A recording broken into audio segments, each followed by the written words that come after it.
Welcome back to the channel, family, where we constantly dropping heat for the streets. We back with another one, y'all. As usual, you feel what I'm saying? We gonna react to this girl won't date a man without a credit score. Now, I reacted to one of his videos before, and in this video, I want to get my input on it. I haven't watched the video yet, so we're gonna see what it's talking about. But before we do, make sure y'all comment, subscribe, put some pressure on the like button for your boy. It's free. It's free. You ain't buying nothing, you ain't spending nothing. You just hit one little click. So do that for me. Let's go ahead and hop right into the video, man. Yo, you guys, I'm turned up right now because I had some chick tell me on Instagram Live that I'm not a man because I don't have a credit score. I'm not a man. Well, women know how to hit your ego.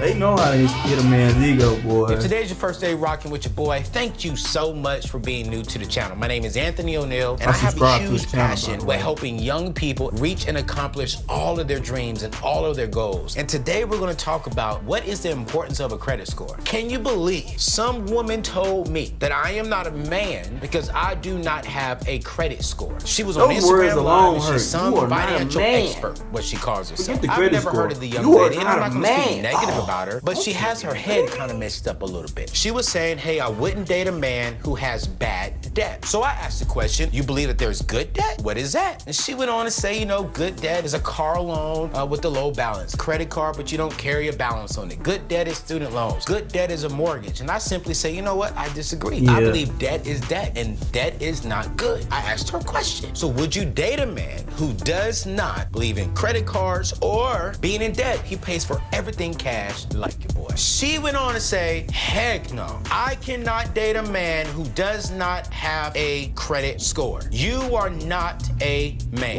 I was tripping. So let's break this down for what you're telling me. Here are 5 things that a credit score stands for. Your debt amount, the debt history, your debt usage, the likelihood of you getting more debt. Then the last one, number 5, is your debt type. Do you see what I'm feeling here? You're telling me you want to date a man who believes in debt. He got an 800 credit score and he can manage his debt well, but does he have $800 in his bank account? I mentor so many young men and young ladies who have this great credit score, but who have nothing in the bank. Or what I see people saying is, I don't have patience. I want it right now. And so since I don't have the money to pay cash for it right now, I'm gonna go finance it and pay penalties because I am dumb enough to where I cannot wait for it. That's what you're telling me? That you want a man who's not smart, who's not a good steward? I think he a Dave Ramsey fan. That's what it sounds like. He's been listening to a lot of Dave Ramsey. The game. There's a bunch of crap out there that you need a credit score. No, what you need is cash. What you need is wisdom. Say, you know what? If I can't afford to pay for it cash, then I cannot get it. I hear this often. I can't get an apartment if I don't have a credit score. Yes, you can.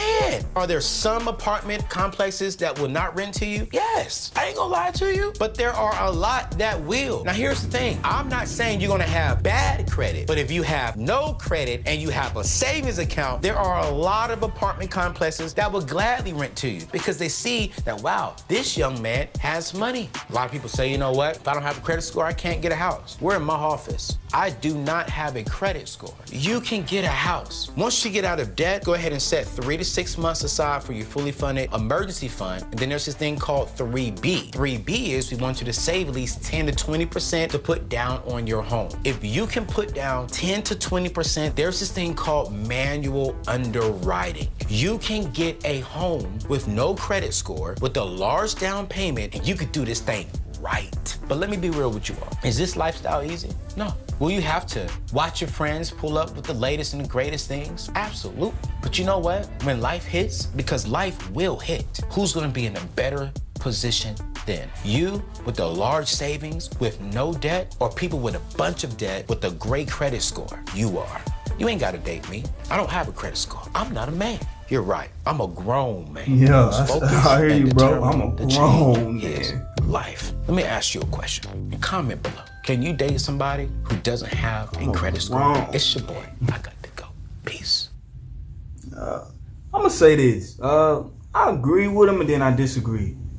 You need credit, bro. Like, Without credit, you might have the money, but you'll pay a lot more when it comes to apartments, cars, anything. They're gonna charge you more. Your credit is like your it shows how responsible you are. You feel what I'm saying? It shows how responsible you are with your money. So when companies see that you have no credit, they have nothing to go off of to give you whatever it is that you're trying to get. So they'll give you what you trying to get, but they're gonna tax interest on top of it.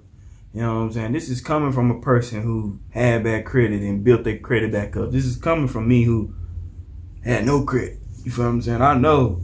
So I agree with him. Now I disagree with him on that. I agree with old girl he was talking about. There is a such thing as good credit and bad credit. Now her examples, if she said that, was car, house, apartment. That's good credit. That's not good. That's not good debt. Good debt is when you like buy a house, and you get a loan, and then you put somebody in that house to rent it, and then they paying off the rent for you. That's good debt. You feel what I'm saying? Because it's creating you cash flow. That's an asset. A house is an asset. It could be a liability or an asset. If you put somebody in it, it's initially a asset for you. You know what I'm saying? If you spending money on an asset and it's creating you cash flow, or it will create you cash flow in the future, that's good debt, bro. You know what I'm saying? So I think her examples were wrong, but her concept of what she was trying to say, she right. There is a such thing as bad debt. Bad debt is when you go out and you buy a $50,000 car. You know what I'm saying? And your car note is $500-$600, and you only making $20,000 a year. I know people like that. That's bad debt, bro. You know what I'm saying? I have a used car, Camry. You know what I'm saying? A Toyota Camry, paid for. I'm not paying for no new car until I'm making well above six figures. You understand what I'm saying? So there's pros and cons to this video. You know what I'm saying? Of what he was saying and what she was saying. There's ways around everything, but you will pay more money when you don't have credit. That's a fact. They gonna tax you, baby boy. They gonna tax you. But make sure y'all comment and like and subscribe on the video. I told y'all, man, I'm working on being consistent. I'm pushing them out. We on to the next one, good people. We out.